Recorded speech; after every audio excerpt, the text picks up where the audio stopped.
Hi, this is John Rowell for the Rowell Report. Where are we with Ukraine? Where are they going to be in 2026? What about the backing that they received from the coalition of the willing? What about the reparation loan? And where are they on the front line? How are things looking?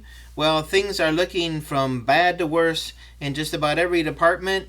So the first department is the coalition of the willing, and this is turning out to be one incredibly big dud. Dud meaning you expect something from it and it basically gives you nothing. Like in the summertime, right before July 4th, you could get firecrackers and you could light them and throw them and they would make a big boom. But occasionally you would find a firecracker, you light them, throw them, and then they just don't do anything.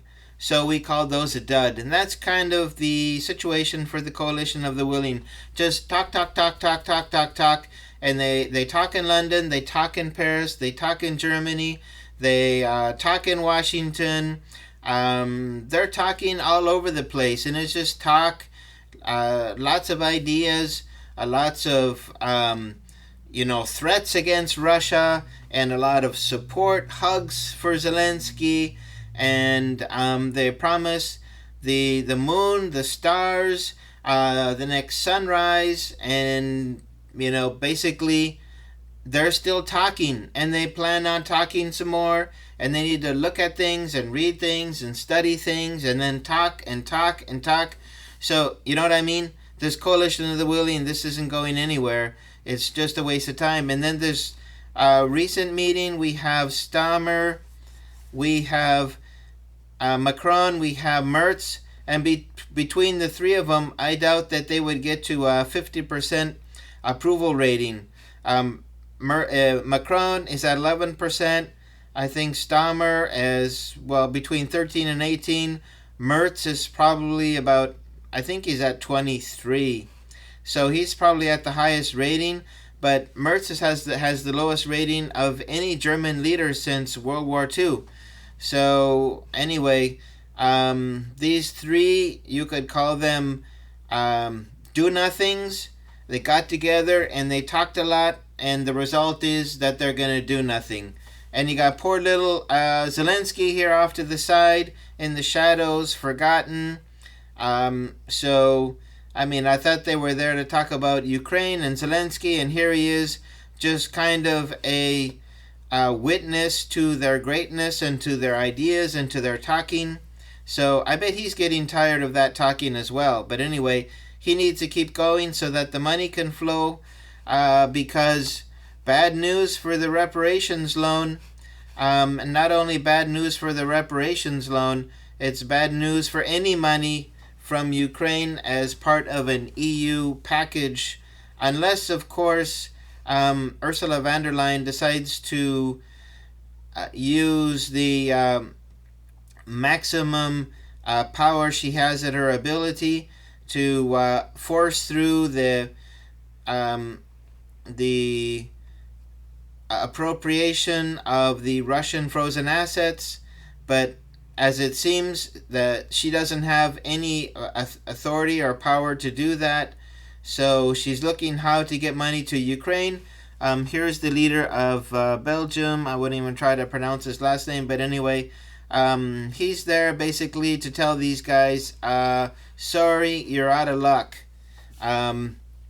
So anyway, we have Belgium, who has been very vocal supporters of Ukraine, but when it comes to their own future as their financial stability of their country, they're not gonna budge to give, to fork over these frozen assets. So anyway, bad news for Ukraine. Again, we got poor Volodymyr Zelensky just doesn't really know where to go from here, doesn't know what to say, and we see all these other people here. You don't see any smiles. You got Macron. He's always kind of got that,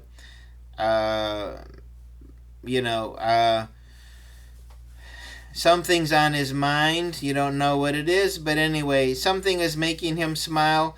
But for the most people here, they're like, this isn't going anywhere. This is a waste of time. So the other possibility of getting money to Ukraine is this Plan B, which would be which would be spreading 140 billion among all the EU countries and having everyone indebt themselves to give Ukraine money. But this doesn't look very well either. First, Belgium has nixed any idea of allowing the EU to use the Russian frozen assets for a loan. And Hungary, at least Hungary, probably Slovakia, and maybe a few other countries, are not happy with the Plan B, where all the EU countries are forced to fork over billions of dollars or hundreds of millions in order to fill the pockets of the regime in Kiev. And then we even had more water on the, cold water in the face for Zelensky. And here is Donald Trump Jr. talking about this weird, unexpected wealth that he saw in Monaco. So here he is talking about what he saw in Monaco and what this kind of means for the money that's being sent over to Ukraine. China is the one that you need to focus on.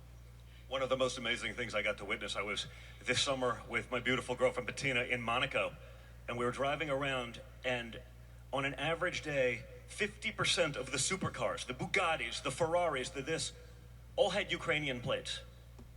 Do we think that was actually earned in Ukraine? I'd been to Ukraine 20 years ago. It wasn't like there was a plethora of wealth there. And yet, you see the number two there getting arrested for stealing hundreds of millions of dollars. You hear all the rumors about what's going on. When I see every license plate on a supercar in Monaco being Bugattis, the rich fled. They let what they believed to be the peasant class fight these wars. And there was no incentive to stop, because as long as the money train was coming and they were stealing it and no one was auditing anything, the leaders, the decision makers, there was no reason for them to ever come to peace. So there you have it. This is even worse than one of these stupid coalition of the willing meetings that's just all hot air and no action. And this is worse than all the problems that Ursula is facing for the reparations loan. This is Donald Trump Jr. basically saying, well, all this money is just touches down in Ukraine and then goes off to someone's bank account where they live this rich life and they send all the poor people off to fight their wars. So financially, things aren't looking good for Ukraine. How about on the front line? On the front line, I pull up here, which is most of the important front line. You have in Stepnogorsk. This is very close to Zaporizhia. Russia has made some recent successes. What they're going to do is they're going to push up into this area, and then they're going to create another cauldron with Orikhiv and Uliapole. So they'll create this cauldron that will close off these Uliapole and Orikhiv are two key frontline cities for Ukraine. Once these cities fall, there is a defensive line, but Russia can push through that fairly easy, and then there's really nothing to slow them down until Zaporizhia. So Russia will soon close off the Zaporizhia Oblast. Russia is having more work to do here in the Donetsk Oblast. They have surrounded the city of Pokrovsk, and they have taken the city of Pokrovsk and they surrounded Mirnograd, and that area that they have the Ukrainian soldiers trapped in is getting smaller and smaller and smaller. Once they get through that, then they're going to push north, and they will take Kramatorsk and Sloviansk from behind. Konstantinovka, the Russians are already in it. In fact, you can see that north of Konstantinovka, they're already creating a type of cauldron. in the key cities of Siversk, which is here where this little red line is, and here where Liman is. These cities are already partially occupied by Russia. Once those two cities fall, then you will see this line march towards Sloviansk, and this area north of Pokrovsk will march north towards Sloviansk. When Sloviansk and Kramatorsk falls, then the Donetsk Oblast is taken, and the Luhansk Oblast only needs about 2% left of the land in order to complete the capture of Luhansk. So Ukraine is not making any serious counter offensives to slow the Russians down. They are making some progress in the Kupiansk area, but other than that, there really isn't anything to talk about. So we have politically, Ukraine is in a bad situation. Financially, Ukraine is in a bad situation. Militarily, Ukraine is in a bad situation. So some of the people said, well, all we have to do is for Russia to collapse economically. So we have this article here from the Atlantic Council. Is 2025, this is from January, so this was 11 months or so ago. Is 2025 the year that Russia's economy finally freezes up under sanctions? So then they come in here and they're talking, yeah, we got this and maybe that. So the one thing they were talking about was the oil prices. They were talking about the ruble. So let's go to the economy of also the slowing down of the Russian economy. So let's go to some economic figures here. This is Wikipedia. I'll leave all the links below. You can check that out. So we have GDP growth in 2023, 4.1. 2023 and 2024 are both 4.1. 2025, this year, 1.5. That's better than most European economies. And in 2026, 0.9. That's still better than most European economies. So it's not imploding, it's not slowing down to the extent that many expected it to. Now how about the ruble? Is the ruble collapsing? Well, in December of last year, we got the ruble to go up to 113 rubles per dollar, and today we are at 76. So the ruble is gaining on the dollar, and so there's no collapse of the ruble. And what about the price of oil? So if we go to the price of oil, we get this chart. Let's take a look. 2022. See if we can get 2022 February. That's July. So here we go. February 2022. Crude oil was $89.41 per barrel. Now it's 62.23. So it's less than in February 2022, but it's still, I would say, in about halfway between the range of where the crude oil has been over the last 20 years. So we're, it's not at the high point, it's not at the bottom point, it's right about the middle. So this is also, fairly good news for Russia. So Russia is not going to collapse economically. It's not collapsing politically. It's not collapsing militarily with military equipment. They're putting soldiers on the field. They have, the drones and missiles are just flying to Ukraine constantly. So we're not seeing any slowdown there either. So Russia's doing great. Ukraine is doing terrible. And what we are going to see in 2026 is that the paths of Ukraine and Russia will continue to separate. Ukraine will continue to struggle, and then financially they'll start to really wobble. And Russia in 2026 its economy is going to recover. Inflation is coming down. They're not lacking in soldiers. They're making progress on the front line. They will take Donetsk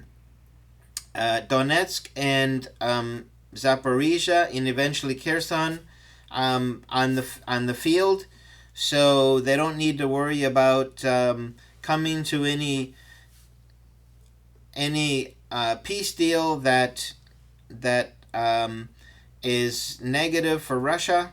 So anyway, this is where things stand, and you have to deal in reality. We have so many people, they're just wishful thinking all the time. If we were only to sanction this company or sanction that company. And recently, President Trump announced sanctions on, Lukoil and another Russian company. So those aren't affecting Russia's exports. The Western countries are out of ammunition, so to speak, regarding sanctions. All the sanctions they're doing now have less and less value. The ones that they thought would really tank the Russian economy, they did at the very beginning, and now they're just searching about to come up with some sanction package, which really does nothing, but comes with a whole bunch of fanfare. So anyway, to conclude this video, where do things stand? The reparations loan not going to go through unless Ursula takes some aggressive and illegal steps to try to get a hold of this money. The EU loan, that would be Plan B for Ukraine. It's not going to happen. Hungary already said no, and this has to be a unanimous decision. The Coalition of the Willing, basically just a dud. They're worthless. They just talk and come up with all kinds of pie-in-the-sky ideas which never are going to materialize. So the main hope of the NATO countries that really wanted to try to turn the tables on Russia, their main hope was to try to draw the United States into the conflict. But it's clear from the most recent national security plan of the administration of President Donald J. Trump that not only do they not want to be involved, they don't want to be called about it either. So anyway, leave a message at the tone. So anyway, the EU leaders are going to be, we got to do something. Ukraine is collapsing militarily, politically, economically. What are we going to do? And it's like, you've got the voicemail of President Donald J. Trump. Leave your message at the tone. So anyway, they're like, oh man, he's not even listening to us anymore. And you know what?